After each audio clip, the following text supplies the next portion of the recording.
What's going on, guys? Welcome back to the channel. If you are new here, this is my 2000 Mustang GT. That is Kenny Bell supercharged, and the engine has been swapped out twice in it so far.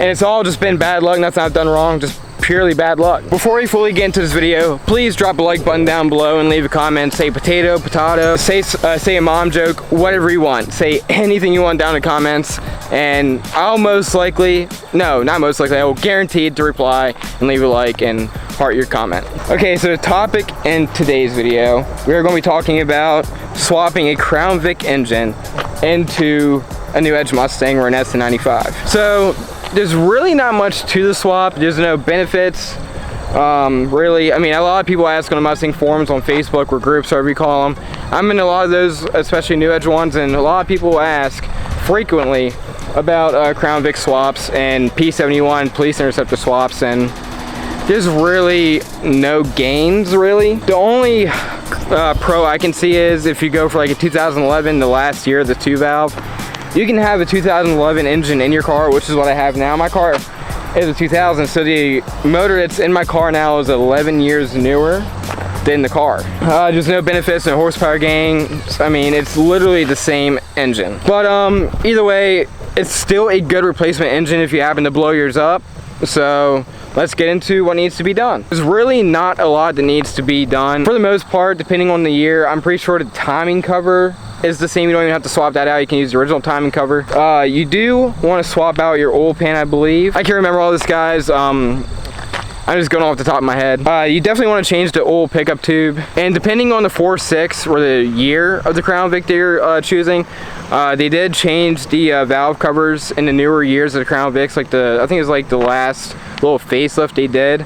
You may have to change the valve covers depending on the year. I think it's like 06 to 2011 is when they changed the valve covers on the Crown Vics, so they will not work on a Mustang. You will want to change your intake manifold out, and I believe that's pretty much it. Other than that, everything else bolts right up. Oh, and you'll want to change your exhaust manifolds. Those are also different. Other than that, that's all that there is to the swap. And I've had this 2011 Crown Vic motor in my car for about 7 months now, and it's been fine.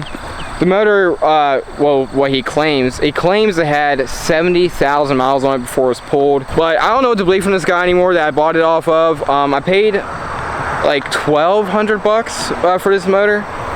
He said it was a good running motor, pulled out of the Crown Vic. It has been stored in his garage ever since. And I'm like, all right. So I pick up the motor, and it was dark out. Didn't really have a chance to even look over it there, and it was like 10 o'clock at night. I got to drop the motor off at my garage at like maybe 11:30, 12 o'clock. Dropped it off and just left, went home. And something happened with my dog, so it took me 2 weeks to even touch the motor because of vet bills, and I just didn't have time to go over to the garage and, you know, mess with it. So I took the valve covers off, took the intake manifold off, and come to find out the motor was sitting flooded in water. The cylinder walls had water, the valves were rusted, so I had the motor freshened up and all that stuff and cleaned out. It cost me a little bit extra money, but it is what it is. The car runs great. It does puff a little bit of blue smoke, but maybe because it's forced induction. But other than that, she runs good. So do I recommend going with a Crown Vic engine? Sure. I mean, it's the same thing. You do gotta swap, like I said, a few things over, but other than that, it's a solid engine. The motor I had in this before the Crown Vic motor was the Explorer motor. And the Explorer motor, the reason I swapped that out is because I believe the oil pump failed, but I had like I had no warning with it, so it just started knocking one day. Then it was full of shavings, the rod bearing overlapped itself.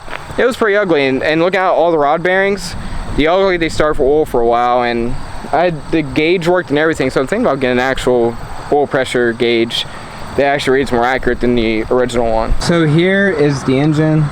As you can tell, it just looks like every other 4.6 besides the supercharger on top. I swapped my original valve covers back on.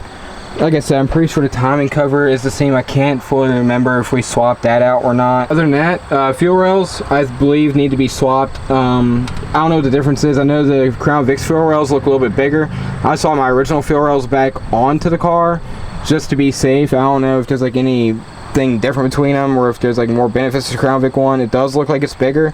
But other than that, I just put my stock ones back on because I didn't, you know, want to feel like dealing with any more issues. I just want the car back. But yeah, guys, that's pretty much the whole swap. It still runs like a champ, and I do believe it had the low miles on it. It had a sticker on it when we first picked it up. I'm sure you guys probably want to hear the car. Everybody does in every video, so I'll give you guys a little treat, do a little startup and a couple of revs.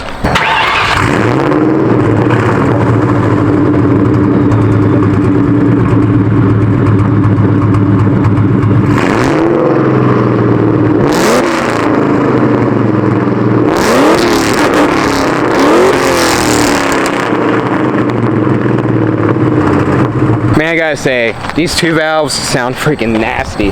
They may not be the fastest thing, but God, they are seriously some fun cars.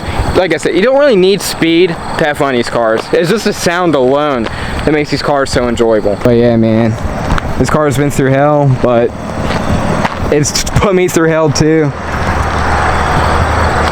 But yeah, guys, that is pretty much all I can really talk about on the whole Crown Vic engine swap. I think it's good for really is a replacement motor, or if you want to buy a $4-6 Crown Vic, you can use the block and start from there if you want to do a full build on it.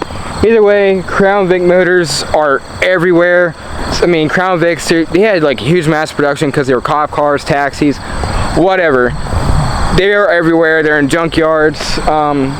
So it won't be hard to find a Crown Vic engine out there. I feel like that'd be easier than finding an actual Mustang engine, or vice versa. So Crown Vic engine swap, if you're doing a direct replacement, definitely look for a Crown Vic part outs or even at the junkyard. Definitely the easiest way to go. Alrighty guys, so I'm going to end the video off here. I want to inform you guys, because I've definitely had people hit me up on Instagram and even in some comments saying what needs to be done for the Crown Vic swap. So I hope this answers all of your questions. If you have any more questions or if I missed something, please leave it down in the comments. I probably did miss something on the swap if someone knows more about the swap than I do. Alrighty guys, like and comment and subscribe, and I will see you guys in the next video.